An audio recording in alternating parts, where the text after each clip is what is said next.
Generally हम लोगों ने देखा है कि एसिड जब मेटल के साथ रिएक्शन करते हैं तो हाइड्रोजन गैस इवॉल्व होती है और पॉप साउंड के साथ हम लोग उसका आइडेंटिफिकेशन करते हैं। लेकिन उन्हीं एसिड्स में से एक एसिड है नाइट्रिक एसिड, चाहे वो कॉन्सेंट्रेटेड हो या डाइल्यूट फॉर्म में हो। ये बजाय हाइड्रोजन गैस इवॉल्व कराने के ये उस मेटल को ऑक्सीडाइज कर देता है, क्योंकि ये खुद एक बेस्ट ऑक्सीडाइजिंग एजेंट कंसिडर किया गया है। नाइट्रिक एसिड एक अच्छा ऑक्सीडाइजिंग एजेंट होने की वजह से जो मेटल के साथ अगर इसकी रिएक्शन कराते हैं तो ये हाइड्रोजन गैस तो इवॉल्व नहीं कराता, बल्कि मेटल को ऑक्सीडाइज कर देगा और नाइट्रिक ऑक्साइड जैसी gases, nitrogen dioxide, nitrogen trioxide जैसे गैसेस देगा। ठीक है, जैसे अगर हम इसकी रिएक्शन कराएं जिंक डस्ट से, जिंक मेटल है हमारे पास और ये मैंने लिया है डाइल्यूट नाइट्रिक एसिड। अगर मैं जिंक मेटल को इसमें डालूंगी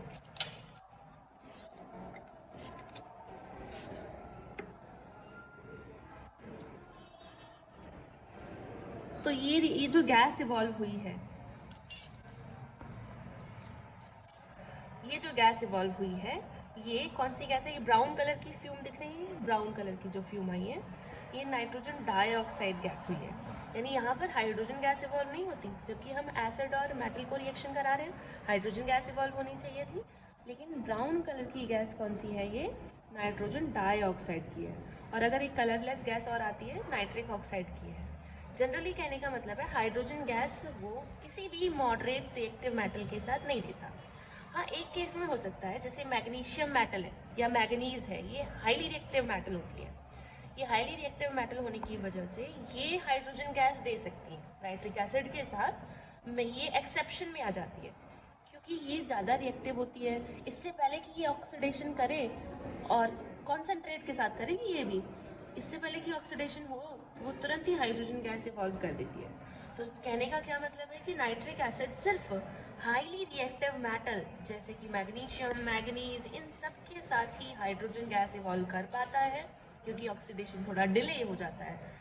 और बाकी जितनी भी मेटल्स हैं उनके साथ वो क्या करेगा? अपने ही ऑक्साइड्स, नाइट्रोजन के ही ऑक्साइड्स को जनरेट करेगा, चाहे वो नाइट्रिक ऑक्साइड हो, नाइट्रोजन डाइऑक्साइड हो या नाइट्रोजन ट्राइऑक्साइड हो। ठीक है, क्योंकि ये बेस्ट ऑक्सीडाइजिंग एजेंट कंसिडर किया गया है। अब अगर मैं बात करूँ एल्यूमिनियम गैस की, एल्यूमिनियम मेटल की, जैसे ये मेरे पास एल्यूमिनियम फॉइल है, इसकी रिएक्शन अगर हम नाइट्रिक एसिड से कराते हैं तो क्या होता है? तो कुछ मेटल्स ऐसी हैं, एल्यूमिनियम हो गया, क्रोमियम हो गया, ये मेटल्स जो होती है ना, ये नाइट्रिक एसिड से कोई रिएक्शन नहीं करती। जैसे एल्यूमिनियम है, मैंने ये इसमें डाला, देखो कोई रिएक्शन नहीं हुई, कोई गैस नहीं बनी, किसी भी तरह की कोई गैस नहीं बनी, ना हाइड्रोजन ना नाइट्रोजन की कोई गैसेस। क्यों? क्योंकि जैसे ही एल्यूमिनियम इस नाइट्रिक एसिड के कांटेक्ट में आई, नाइट्रिक एसिड ने इसको भी ऑक्सीडाइज कर दिया। ऑक्सीडाइजिंग एजेंट है। जब ये ऑक्सीडाइज हो गई है तो एल्यूमिनियम ऑक्साइड बना दिया, और एल्यूमिनियम ऑक्साइड एक प्रोटेक्टिव लेयर होती है। तो एल्यूमिनियम अपने ऊपर एक लेयर चढ़ा लेता है, कॉरोजन में भी हमने पढ़ा है एल्यूमिनियम ऑक्साइड की, जो कि प्रोटेक्टिव लेयर की तरह काम करती है। और जब वो लेयर आ गई है इसके ऊपर तो ये रिएक्शन कर ही नहीं पा रहा है। ठीक है, तो ये कहते हैं पैसिवेशन ऑफ मेटल, मेटल का पैसिवेशन।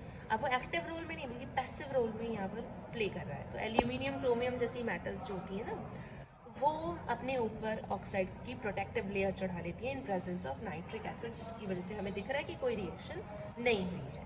ठीक है, आई होप समझ में आ गया होगा।